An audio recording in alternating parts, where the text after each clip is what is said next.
The World Cup, a tournament to determine which country is the best at soccer.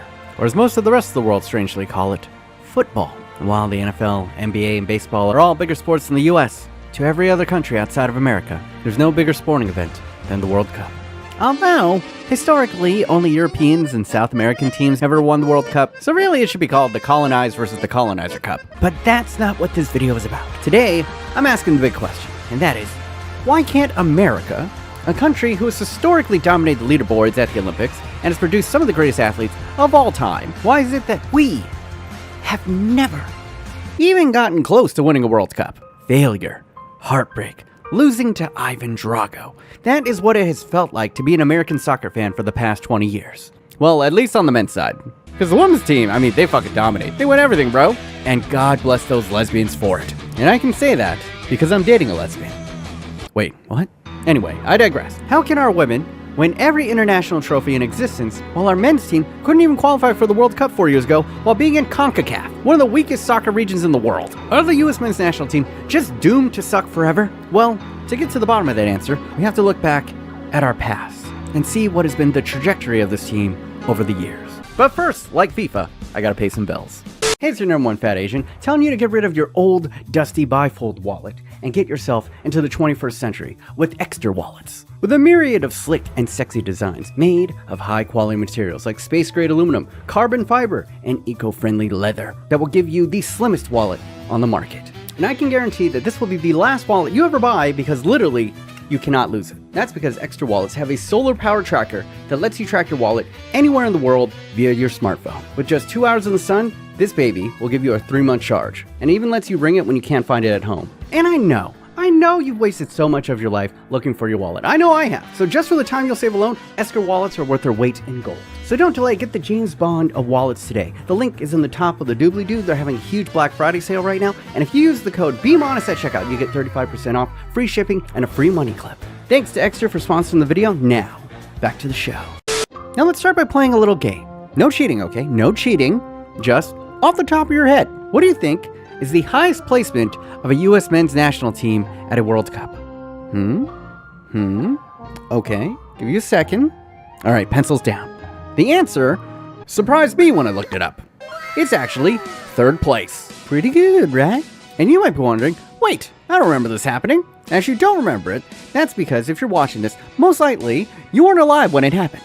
Because the US men's national team had their highest finish ever at the very first World Cup ever. Yes, you heard that right. All the way back in 1930, the US came in 3rd place. Now, big caveat, there were only 13 teams in the inaugural World Cup. You compare that to the 32 of the modern era, and it's, a little bit less impressive. And you also have to state that, most European nations actually refused to play in this initial World Cup because the host nation was Uruguay. And remember, this is 1930. This was still a time where ships were the main mode of international travel. But 3rd place is 3rd place, baby. And other random trivia facts, first country to ever win a game at a World Cup was, you guessed it, America. Also, first player to ever score a hat trick at a World Cup, also American, one Bert Potnode from River Falls, Massachusetts.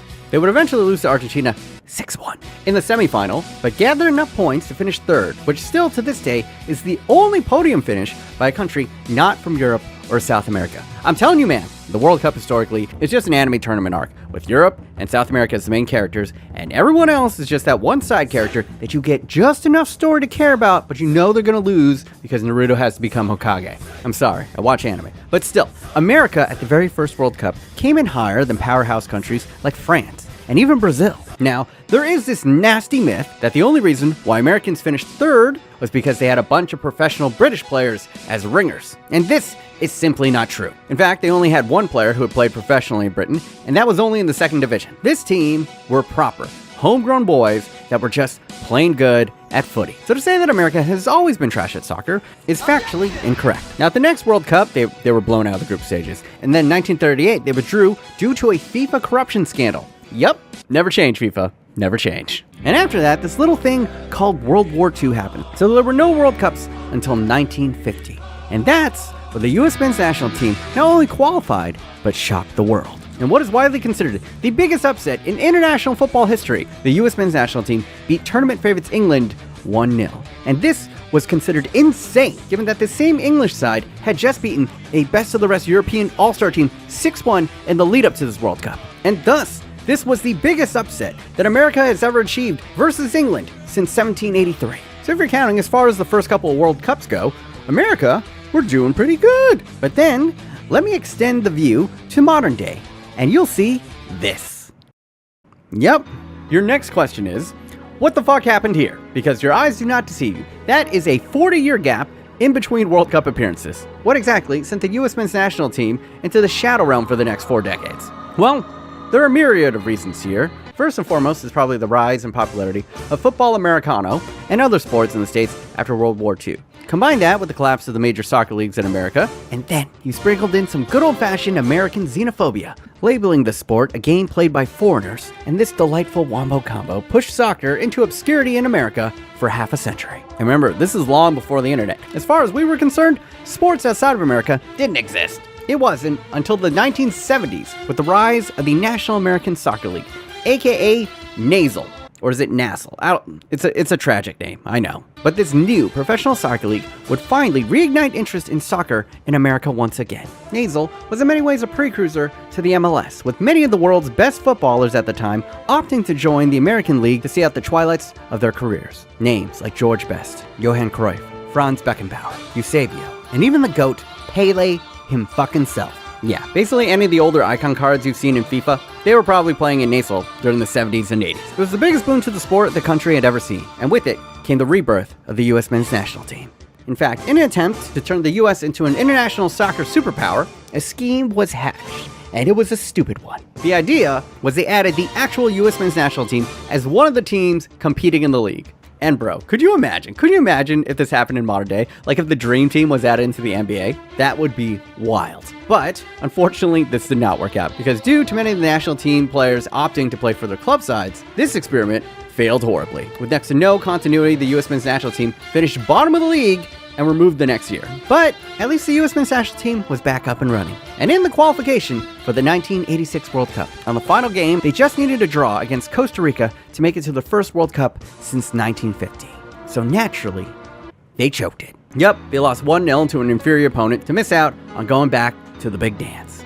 And this would sadly seem to be the start of an American tradition. More on that later, but with this disappointment, we would see a fall again of domestic interest in soccer. NASL would lose momentum and eventually folded. So once again, American players had no domestic league to develop in. By the late 80s, the NBA, baseball, and NFL were the main sports showcased to American audiences and pretty much where all the big money athletes were playing. There simply was no pipeline or interest in developing American soccer players. But then, a stroke of luck happened. In 1988, FIFA would name the US as the host nation for the 1994 World Cup. And this would be the spark that would give us the US men's national team we know today, as the 1994 World Cup was a smashing success in the States. It still holds multiple records for the largest attendances of any World Cup in history, demonstrating that Americans did have an appetite for soccer if given the right incentive. The USA as hosts auto-qualified for the World Cup and made it out of the group stages before bowing out in the round of 16 to eventual champions Brazil, a match that was watched by over 11 million people in the US alone. The popularity of the 1994 World Cup would spawn Major League Soccer, aka the MLS, with the goal to once again foster domestic talent and develop US soccer. And with renewed interest, the US men's national team would qualify for the 1998 World Cup, where they would get absolutely destroyed in the group stages, losing all 3 other matches and finishing 32 out of 32. It was a complete shit show. But, to be expected, this form of the US men's national team had realistically only existed for about 8 years. But 40 years later, in 2002, we would see the greatest US men's national team in modern history. Fresh off of a Gold Cup win, the US would open the 2002 World Cup with a shock domination up against tournament favorites Portugal. And from that point on, they never looked back. They won the group and met their arch rivals Mexico in the round of 16, where they put El Tri to the sword with a beautiful running Landon Donovan header to make it 2-0. And that's how the game would end, setting up an improbable quarterfinal against perennial powerhouses, Germany. But this US team never played scared, taking it to the crowds. Landon Donovan would have multiple excellent chances early on. And if not for the German legend Oliver Kahn being one of the greatest keepers in history and a controversial missed handball call, the USA could have actually won this match. But alas, a Michael Ballack header was enough to take the Germans past the Americans. And this is the great what if of US men's national team history. What if they had beaten Germany, because South Korea was waiting for them in the next round, and that was a very winnable match. If they could have gotten past South Korea, that would mean that the US men's national team could have found themselves in their first World Cup final ever. Now on the other side of that final would have been an all-time Brazilian team, which featured the likes of Fat Ronaldo, Ronaldinho, Roberto Carlos, Kaká, Cafu. Literally half of their starting 11 has icon cards and FUT, so yeah, we were definitely losing that one, but still, a World Cup final appearance could have taken soccer in America to a different stratosphere. So how did the US men's national team follow up their greatest World Cup performance since World War II? Well, 4 years later, in 2006, they sucked dick. Yeah, all the hype and Landon Donovan in his prime gave us a 3-0 loss to the Czech Republic, 1-1 draw to Italy, and a 2-1 loss to Ghana. Remember them for later. But needless to say, this was an embarrassing exit considering how well they did 4 years prior. 1 step forward, 2 steps back is the legacy of American soccer. But then, 2 big things would happen to American soccer during this time. The first was through the strands of fate. A mother from Ghana won the green card lottery and immigrated to the US. And because of this, America was able to import a young athlete who many had hyped as the next Pele.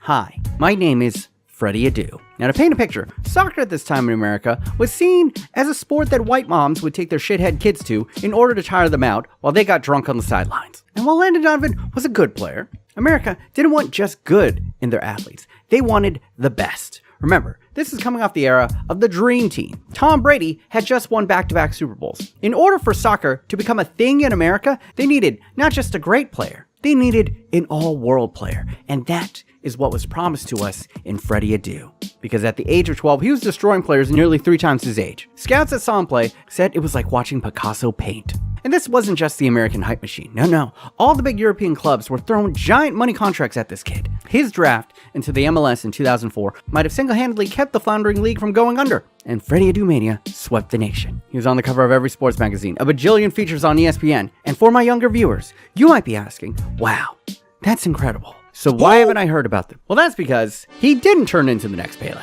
In fact, he wasn't even the next Landon Donovan. Nowhere even close. America was promised LeBron James, and we got Kwame Brown. And after the failure of 2006 and the eventual flop of Freddie Adu, Americans became kind of skeptical about US men's soccer. I mean, who could blame them? They just kept on getting their hopes up, only to be hurt again. But then the second big thing happened for US soccer that brought newfound legitimacy to the MLS. And that was the LA Galaxy signing the Galactico himself, David Beckham, away from Real Madrid.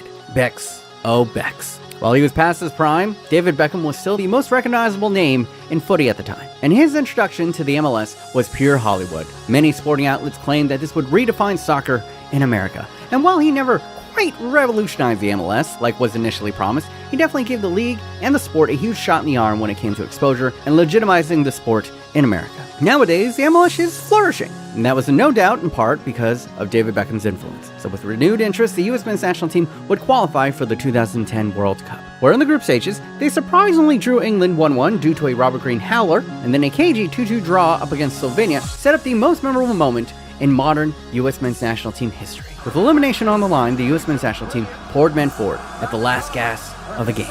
And after a shot from Clint Dempsey was denied by the Algerian keeper, a lucky rebound fell to the feet of Landon Donovan. And well, the rest is history. The infamous Go Go USA goal versus Algeria has YouTube reaction compilations in the millions, and to many young Americans watching, made them lifelong US soccer fans. The US would actually go on to win the group, but waiting for us in the round of 16 was an old friend. Ghana.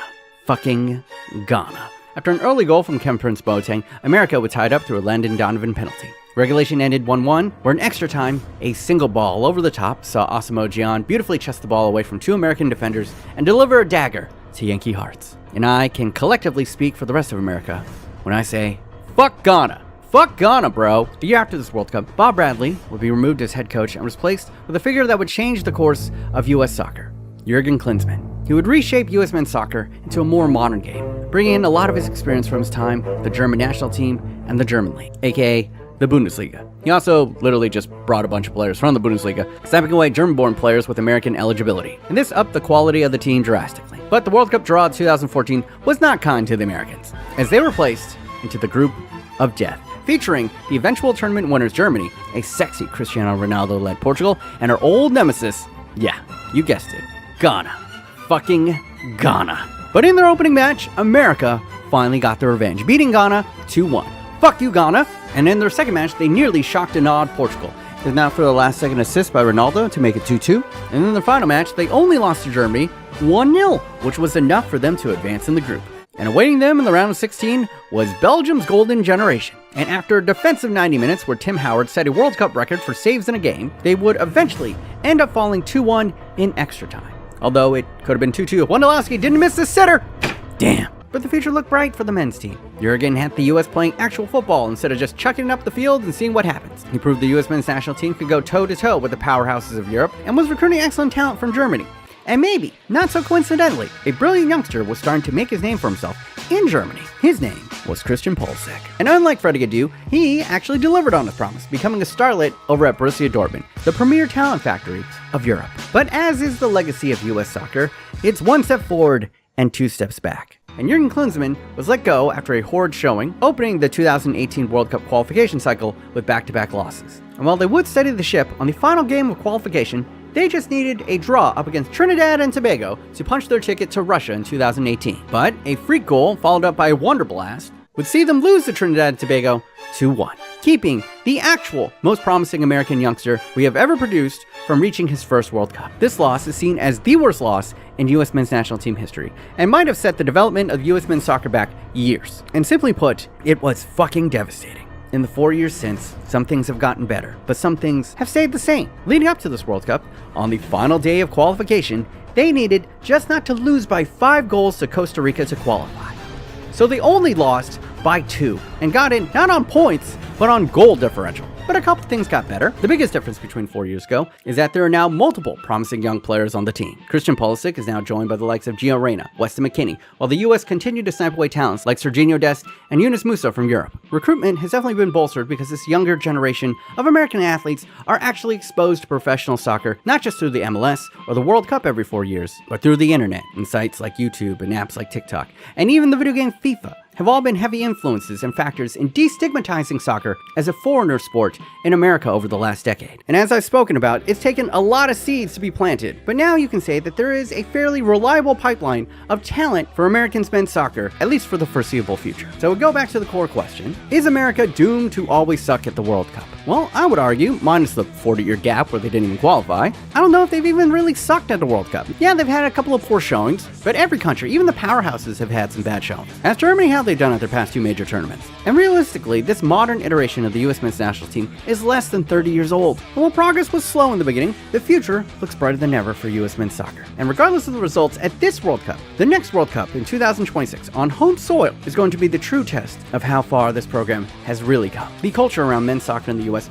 is growing with every new generation. We have built the infrastructure to create a strong national team program, and now have a pipeline of talent who are good enough to play in the best leagues in the world. The final question is, can we find the right coach to bring it all together? Because it's definitely not the guy we have now. But if we could find that next Jurgen Klinsmann type, someone who could take this program to the next level, then we just might, see a US men's national team lift a World Cup in our lifetime. But then again, we'd have to get pretty lucky because, let's face it, powerhouse teams like the Netherlands and Portugal have never won the World Cup. So I'll make it a little bit more realistic here. I think that a World Cup finals appearance for the US men's national team is something quite achievable within the next 3 to 4 World Cup cycles. And I know there's this argument that America might never win a World Cup or might never reach a World Cup final because all of their best athletes play in the NBA or the NFL. But I feel like this is kind of a shallow excuse. Because if you look at the average body type for someone who plays in the NBA, minus keepers and center backs, there's rarely any players in soccer that are over 6'2". Height is not nearly the advantage in soccer as it is in the NBA. And the same applies to the NFL. There are very few soccer players who are over 200 pounds. You simply need a different type of athlete. Christian Pulisic is 5'8" and 160 pounds. Messi is 5'6" and 140 pounds. I would argue that the bigger issue was showing young, promising American athletes that there was actually a path for them to become professional soccer players. And that is something that simply didn't exist in the American zeitgeist until recently. But now that we have proof of concept in players like Christian Pulisic, Gio Reyna, Weston McKennie, you sprinkle on top all the concerns about concussions and CTE in the NFL, then don't be so surprised that over the next decade, we might be seeing more and more young, promising Americans choose soccer as their sport of choice. And until then, I say, just enjoy this World Cup. This is the most promising and youngest squad the US men's national team has produced ever. And listen, I don't know how far they're going to make it because their coach is kind of mid, and we kind of seriously lack the depth that a team like England or France enjoy. So that would probably be our next step in our national team program. But one step at a time, I guess. So yeah, are the US men's national team doomed to always suck at the World Cup? I say, we're just getting started. And that is going to be it for this video. Thanks for watching. I do got more World Cup content coming to you soon. And before you guys go, I just want to say thank you from the bottom of my heart. I don't know if you guys know this, but my channel got deleted 2 weeks ago. So I just want to say that I appreciate you guys. And I just feel so grateful to be able to keep on making videos for you guys. And of course, thank you to all my patrons, keep me alive. And if you want another video from me, here's my full breakdown of the World Cup over here. Click over that. And yeah, until next time, America.